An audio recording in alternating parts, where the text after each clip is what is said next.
কষ্টই লাগে এই প্রবাসী ভাইয়ের কথাগুলি। একটি শুনুন।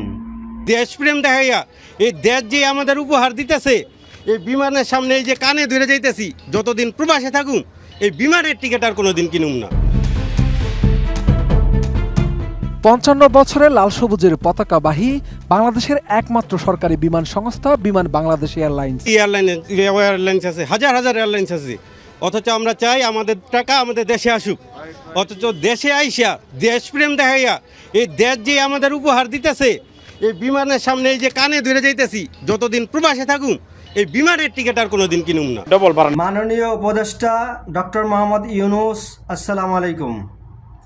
আপনাদের কাছে অনুরোধ, মিডল ইস্টে যারা যে ভাই বোনরা আসতেছে এবং আসবে তাদের জন্য বিমান ভাড়া 50,000 টাকার মধ্যে রাখার অনুরোধ করছি। ফ্যামিলি আনার জন্য বিমান ভাড়া বেশির কারণে কেউ সাহস করতে পারে না এবং আমি নিজেও পারি না। তাই আপনাদেরকে বলছি, বিশেষ করে মিডল ইস্টের পক্ষ থেকে আপনারা অন্তত ভর্তুকি দিয়ে হলো মিডল ইস্টের যতজন যাত্রী আছে, যত প্রবাসী আছে, তাদেরকে অল্প প্রাইজে প্রবাসে পাঠানোর জন্য চেষ্টা করুন। এতে আপনাদেরই উপকার।